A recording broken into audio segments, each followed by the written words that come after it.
Hello and welcome back to All Round Teaching. Welcome to part 3 of 500 plus MCQ series जो कि हम चला रहे फीमेल सुपरवाइज़र के लिए जिसका एग्ज़ाम आने वाला है, कुछ ही दिनों में होने वाला है। स्पेशलाइजेशन जो सोशोलॉजी स्पेशलाइजेशन है 50% ऑफ द सिलेबस इस एग्ज़ाम में उस पे हम MCQs को ला रहे हैं एंड मोस्ट एक्सपेक्टेड क्वेश्चंस को हम डिस्कस कर रहे हैं जिनमें से आपको लगभग 50 प्लस क्वेश्चंस आपको एज इट इज़ एग्ज़ाम में दिखने वाले है। So let's start today's session. इससे पहले सेशन स्टार्ट करने से पहले अगर आपने अभी तक ऑल राउंड टीचिंग को सब्सक्राइब नहीं किया है तो do subscribe all round teaching, क्योंकि यहाँ पे हम हर एक रिक्रूटमेंट रिलेटेड अपडेट सबसे पहले देते हैं। उसके अलावा हर एक कॉम्पिटिटिव के एग्ज़ाम की प्रिपरेशन भी हम कराते हैं। इंग्लिश स्पीकिंग का कोर्स जो है वो भी हम बिल्कुल फ्री ऑफ कॉस्ट यहाँ पे चलाते हैं। और आपको एक और अपडेट जो ऑलरेडी एक वीडियो में दी है मैंने, दैट कि सुपरवाइज़र के एडमिट कार्ड्स ऑलरेडी आउट हो चुके हैं। आप JKSSB की ऑफिशियल वेबसाइट पे जाके अपने एडमिट कार्ड को डाउनलोड करके रखिए और अपने सेंटर को लोकेट करके रखिए। So let's start today's class. Question number 1, आज का जो पहला क्वेश्चन है हमारे पास वो है, ऑलरेडी हमने 81 क्वेश्चंस को डिस्कस किया है तो आज हम उससे आगे बढ़ेंगे पार्ट 3 में।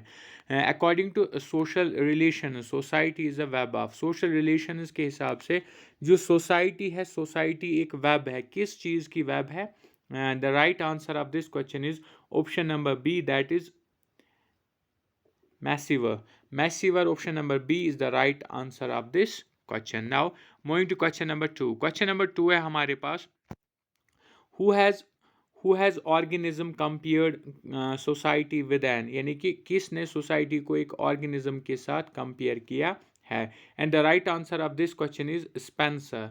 Spencer, option number B is the right answer. Spencer ने इसको कंपेयर किया है सोसाइटी को ऑर्गेनिज्म के साथ। और ये क्वेश्चंस आपको एज इट इज़ एग्जाम में दिखेंगे। सोशोलॉजी स्पेशलाइजेशन के क्वेश्चंस को हम आज की क्लास में डिस्कस कर रहे हैं।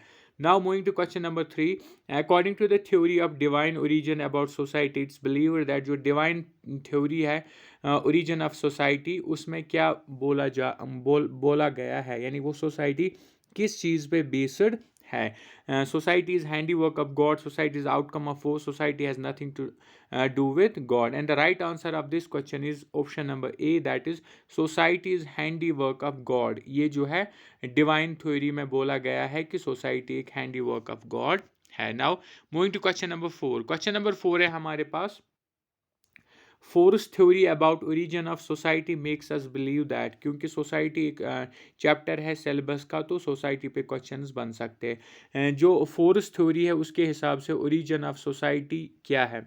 फोर्स थ्योरी के हिसाब से ओरिजिन ऑफ सोसाइटी क्या है? क्या society was given by God? Force brought society into existence. Force has nothing to do with the emergency of society.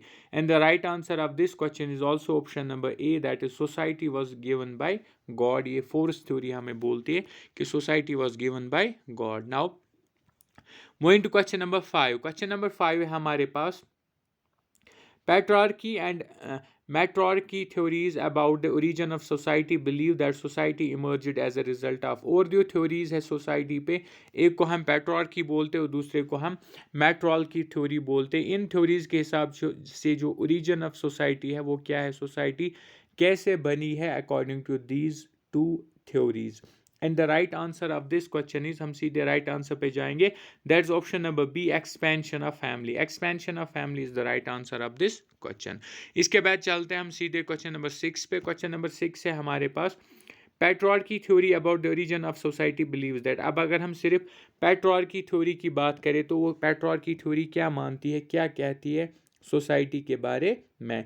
और इसका जो सही जवाब है पहले देखेंगे हम, society given by man to man by God, society resulted because of use of force, society became possible as a result of expansion of family headed by mother, society became possible as a result of expansion of family headed by father। option number D is the right answer. Patriarchy theory के हिसाब से society जो है तब possible हुई जब एक family expand हुई, जब एक फैमिली बढ़ी और वो फैमिली जो है उसका हेड जो था वो फादर था, न कि मदर। इस चीज़ का ख्याल रखना है and this is the right answer of this question.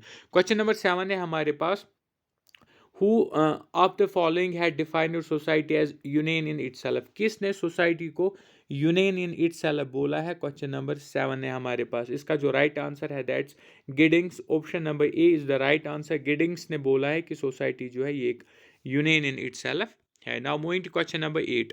Question number 8 है हमारे पास, who of the following has defined community by saying that community is a social group with some degree of we feelings and living in a given area? किसने community को define किया कि community एक सामाजिक group है जिसमें एक किस्म की वी फीलिंग्स होती है, एक दूसरे के साथ हम फीलिंग्स अटैच होती है और हम किसी पर्टिकुलर एरिया में ये कम्युनिटी रहती है? किसने कम्युनिटी को इस तरह से डिफाइन किया है? ये हमारे पास क्वेश्चन नंबर 8। क्या ऑकबर्न ने, मैकलीवर ने, सी इज आर्नोल्ड जी ने, एंड डी इज बोगरडस ने। And the right answer of this question is option number D, that is Bogardus. Bogardus ने कम्युनिटी को इस तरह से डिफाइन किया है। नाउ अब हम चलते हैं क्वेश्चन नंबर 9 पे। क्वेश्चन नंबर 9 है हमारे पास, which of the basic elements of community is that it is, यानी कि कम्युनिटी का एक बेसिक एलिमेंट क्या है? Out of the given options community का बेसिक एलिमेंट क्या है? क्या नेचर है, क्या क्रिएटेड बाय एन एग्रीमेंट है, partly nature and partly created by some arrangement, neither natural और created? And the right answer of this question is option number A, that's natural. जो community है ये नेचुरल है, इसका एक कंपोनेंट है natural. अच्छा, क्वेश्चन नंबर 10 है हमारे पास, whose definition about society is this, यानी कि ये डेफिनेशन सोसाइटी के बारे में किसकी है?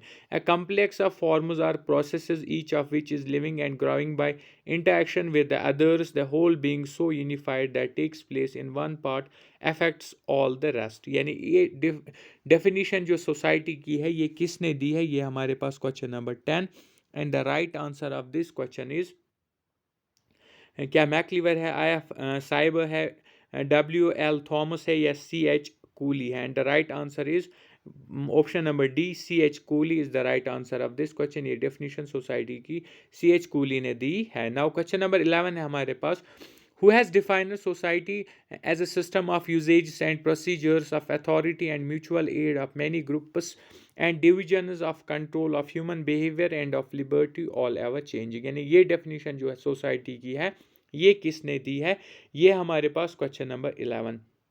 क्या मैसिवर ने दी है, गिडिंग्स, ए डब्ल्यू ग्रीन या जॉन एफ कोबलर ने दी है? और ये जो डेफिनेशन है इसका जो राइट आंसर है that is MacIver. Option number A is the right answer. ये डेफिनेशन मैसिवर ने दी है। Option number A is the right answer of this question. Now moving ahead, अगर हम इसके बाद क्वेश्चन नंबर 12 पे चले तो क्वेश्चन नंबर 12 है हमारे पास, which of the following is the element of difference between community and society, यानी कि इनमें से कौन सी चीज़ है जो सोसाइटी और कम्युनिटी को डिफ्रेंशिएट करता है? इनमें से कौन सा वो ऐसा पॉइंट है या ऑप्शन है जो सोसाइटी को कम्युनिटी से अलग करता है? वो ये हमारे पास question number 12। And the right answer of this question is, हम सीधे आंसर पे चलेंगे, option number A, definite locality. Definite locality is the right answer और ये वही कंपोनेंट है जो डिफ्रेंशिएट करता है कम्युनिटी और सोसाइटी के बीच में। नाउ क्वेश्चन नंबर 13 है हमारे पास, which of the following statement is true, इन 4 स्टेटमेंटों में से कौन सा सही है? Society means likeness, society implies differences, society means mutual aid, society involves both likeliness and difference. इसका जो राइट आंसर है that is option number D, society involves both likeliness and difference. यानी सोसाइटी में दोनों चीज़ें होती है, लाइकलीनेस भी होती है और डिफरेंस भी होती है। Now moving to question number 14। Question number 14 है हमारे पास, a group of people organized for a particular purpose is known as, एक लोगों का एक ग्रुप होता है जिनको ऑर्गेनाइज किया जाता है किसी खास मकसद के लिए, उसको क्या बोलते हैं हम? क्या उसको कम्युनिटी बोलते हैं, एसोसिएशन बोलते हैं, सोसाइटी बोलते हैं? Right answer of this question is association, that group is called association. Now question number 15 है हमारे पास, द वर्ड सैनक्रिटाइजेशन इज क्वाइनेड बाय, एक वर्ड आता है सोसाइटी में जिसको हम बोलते हैं सैनक्रिटाइजेशन। सैनक्रिटाइजेशन इज क्वाइनेड बाय, ये वर्ड जो है किसने दिया है? ए एम शाह ने दिया है, एम एन श्रीनिवास ने दिया है, वाई सिंह ने दिया है, डी पी मुखर्जी ने दिया है? क्वेश्चन नंबर 15 का जो राइट आंसर है that is M N Srinivas. M N Srinivas ने ये जो है ये टर्म दी है। M.N. Srinivas is the right answer. Now moving to question number 16. Question number 16 है हमारे पास, the term gender starification refers to starification between. जो gender starification होता है, ये starification किसके बीच में होता है, किस चीज़ के बीच में होता है? Sexes, generations, income groups, and the right answer is obvious option number A. Sexes के बीच में जो डिफरेंस होती है उसको जेंडर स्टारिफिकेशन बोला जाता है। नाउ चलते हैं हम अब क्वेश्चन नंबर 17 पे। क्वेश्चन नंबर 17 है हमारे पास, social stratification involves division of society in permanent groups on the basis of, यानी सोशल स्टारिफिकेशन जो होती है सोसाइटी में, इसके बेस पे डिवीजन होता है परमानेंट ग्रुप्स में। ये किस चीज़ पे बेस है? सोशल स्टारिफिकेशन किस चीज़ पे बेस्ड है? कल्चर डिफरेंस पे बेस है, the relationship of superiority and subordination, economic inequalities और religious differentiations, किस चीज़ पे ये बेस होता है? अगर हम राइट आंसर की बात करें तो राइट आंसर है इसका option number C, economic inequalities पे ये डिवीजन बनता है। नाउ क्वेश्चन नंबर 18 है हमारे पास, which of the following are forms of social stratification, इनमें से कौन सी चीज़ है जो सोशल स्टारिफिकेशन की एक फॉर्म है, एक किस्म है सोशल स्टारिफिकेशन की? क्या इनकम ग्रुप्स है, लैंडलॉर्ड्स एंड टेनेंट्स है, क्या कास्ट क्लास है, क्या रेशियल ग्रुप्स है? And the right answer of this question is option number C, caste and class. Caste and class इसका सही आंसर बनेगा। नाउ क्वेश्चन नंबर 19 है हमारे पास, सोशल स्टारिफिकेशन रेफर्स टू, सोशल स्टारिफिकेशन का मतलब क्या होता है? ये हमारे पास क्वेश्चन नंबर 19। क्वेश्चन नंबर 19 का जो राइट आंसर है that is the division of population into different categories, division of population in terms of class, division of population with the feeling of superiority and inferiority, a kind of social differentiation and rankings। ये है हमारे पास question number 19 और इसका जो right answer है that is option number B. Option number B, the term social, sorry option number B जो इसका राइट आंसर है that is division of population in terms of class. Option number B is the right answer. Division of population in terms of class को हम social स्टारिफिकेशन बोलते हैं। Now question number 20 है हमारे पास, Marxian recognition of 5 types of society does not include, यानी जो corn marks है एक बहुत बड़ा फिलोसफर रह चुका है इनफैक्ट, या पॉलिटिकल फिलोसफर जिसको हम बोलते हैं, उसके हिसाब से सोसाइटी जो है उसके 5 टाइप्स होते हैं और हमें बोलना है इन 4 में से कौन सा नहीं है।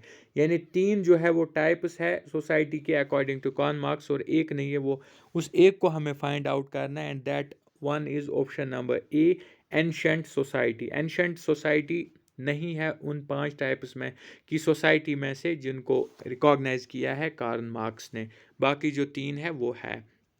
क्वेश्चन नंबर 21 है हमारे पास, Karl Marx gives to the social class the basis of, जो कार्ल मार्क्स है उसने सोशल क्लास को किस चीज़ की बेस दी? सोशल क्लास को उसने किस चीज़ की बेस दी? है हमारे पास क्वेश्चन नंबर 21। क्या idealism, spiritualism, materialism or economic interpretation? And the right answer of this question is option number C, materialism। materialism इसका सही जवाब बनेगा। क्वेश्चन नंबर 22 है हमारे पास, social stratification involves division of society in permanent groups on the base of, ये question हमने already ऊपर डिस्कस किया हुआ है तो ये यहाँ पे फिर से आया है, इससे आपको रिवाइज होगा। या अगर थोड़ा सा ऑप्शन में थोड़ा सा डिफरेंस होगा, ऑप्शन थोड़ा सा इधर उधर बनाएंगे तो उस तरह से भी आप थोड़े परेशान हो सकते हो। इसमें ऑप्शन को थोड़ा सा चेंज किया है।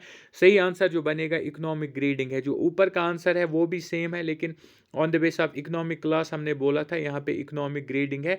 तो these are one and the same thing, इस चीज़ का ख्याल रखना है। ये भी ऑप्शन में हो सकता है और वो भी हो सकता है।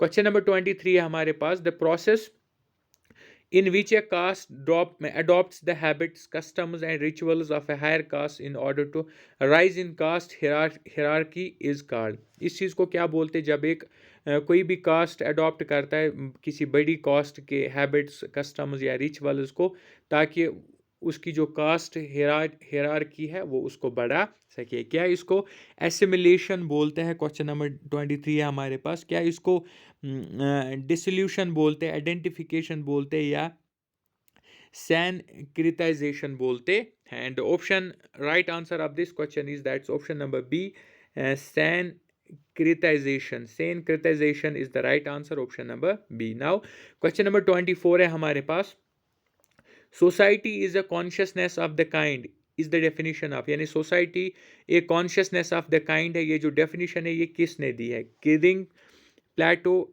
एंड डेविस या सोसाइटी। ये है हमारे पास चार ऑप्शंस और इसका जो राइट आंसर बनता है वो बनता है guidance. Option number A is the right answer.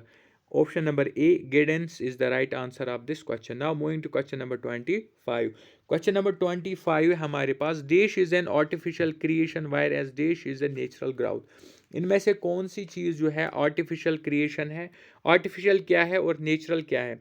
Community, society, association, community, group society या कम्युनिटी एसोसिएशन। राइट आंसर जो इस क्वेश्चन का बनेगा वो बनेगा option number B, that's association and community. Association जो है ये आर्टिफिशियल है और कम्युनिटी जो है ये नेचुरल ग्राउथ से बनती है। So option number 2 is the right answer.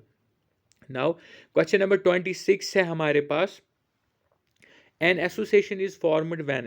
Association को कब बनाया जाता है? इस तरह का थोड़ा सा डिफरेंट क्वेश्चन ऊपर भी हमने किया था डिस्कस, जो थोड़ा मिलता जुलता है लेकिन इसमें थोड़ा सा ट्विस्ट है, इसको भी हम देखेंगे। एसोसिएशन कैसे बनती है?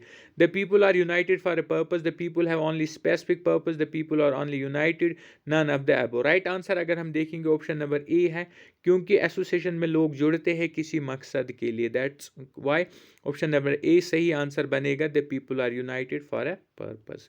नाउ क्वेश्चन नंबर 27 है हमारे पास, देश इज नॉट ए कम्युनिटी। इनमें से कौन सी जो है कम्युनिटी नहीं है? क्या विलेज कम्युनिटी नहीं है, नेबरहुड कम्युनिटी नहीं है, नेशन कम्युनिटी नहीं है, या पायनियरिंग सेटलमेंट कम्युनिटी नहीं है? क्वेश्चन नंबर 27 का जो राइट आंसर बनेगा वो बनेगा पायनियरिंग सेटलमेंट। एक पायनियरिंग सेटलमेंट जो है वो कोई पायनियरिंग सेटलमेंट जो है उसको हम एक कम्युनिटी नहीं बोल सकते।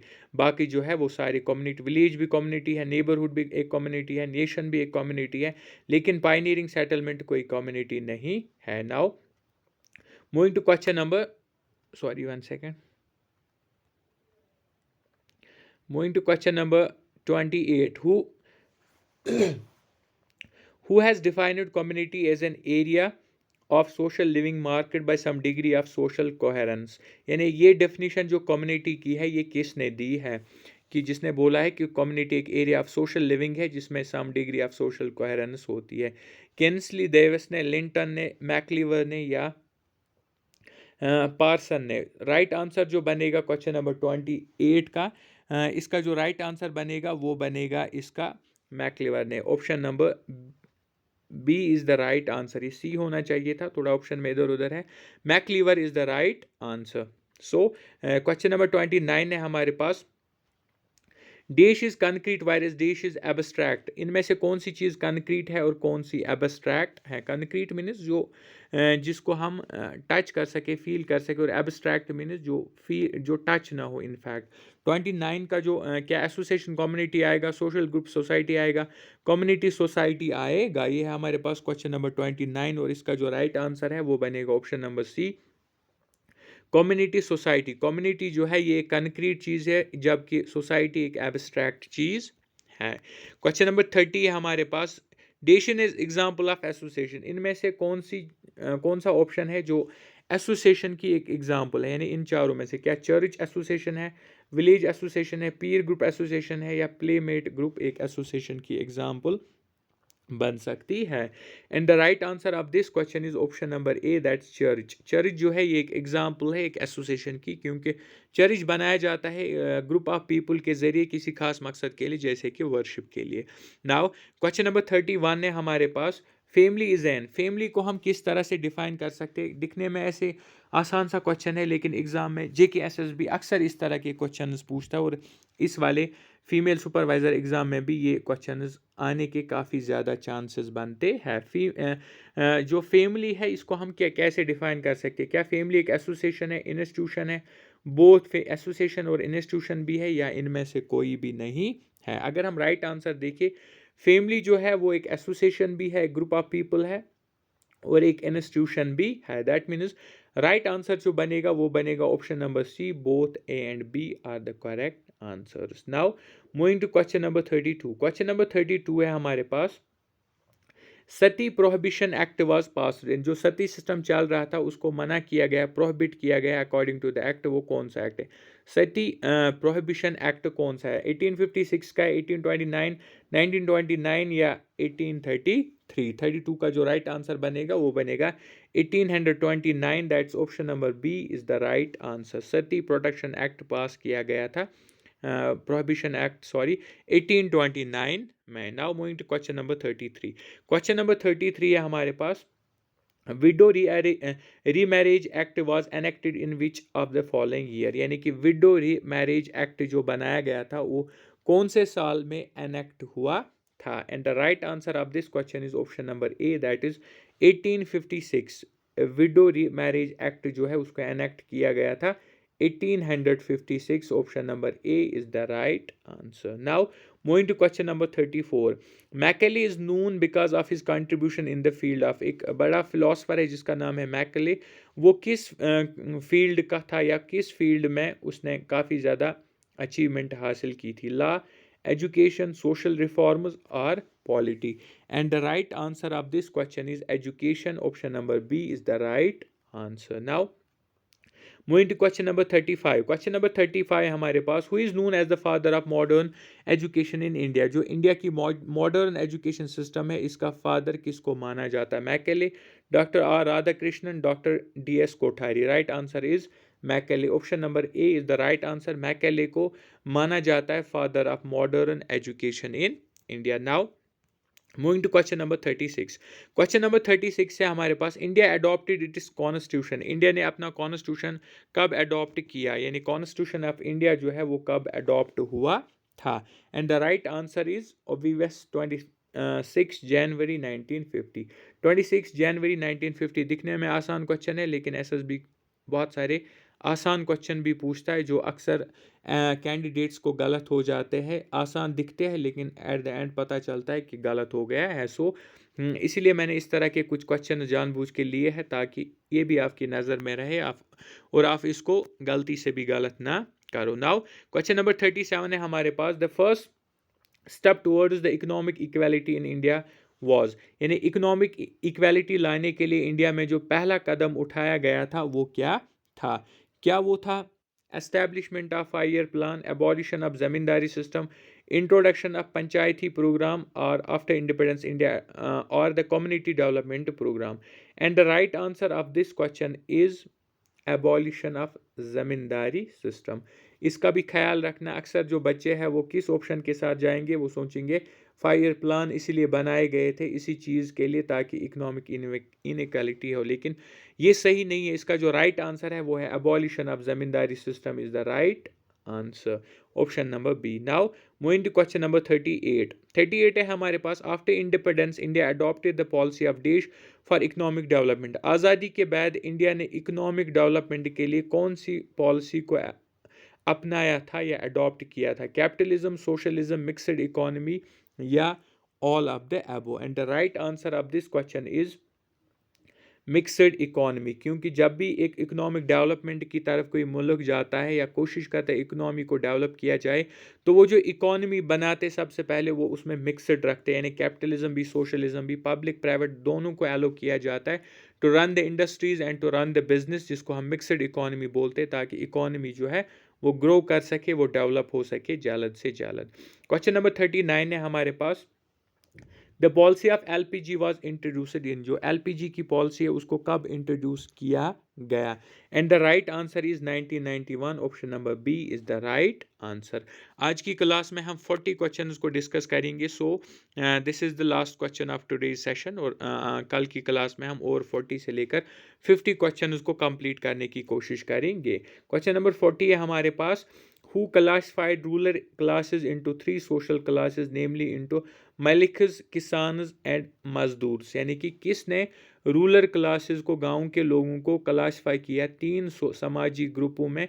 एक का नाम मलिक्स, दूसरे का किसान्स और तीसरे का mazdoors. A R Desai, Daniel Thorner, D N Dagar या M N Srinivas? And the right answer of question number 40 is Daniel Thornell. Option number B is the right answer. Daniel Thornell is the right answer of this question. So ये थे आज के 40 question जिनको हमने discuss किया and I hope कि ये आपको समझ में आए होंगे और आप इनको याद रखेंगे क्योंकि इनमें से काफ़ी सारे क्वेश्चंस एग्ज़ाम में आपको एज इट इज़ दिखने वाले हैं. सो this was all for today.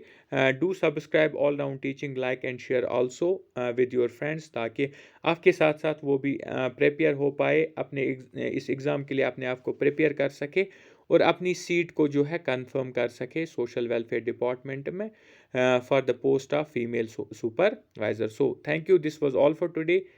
Thank you.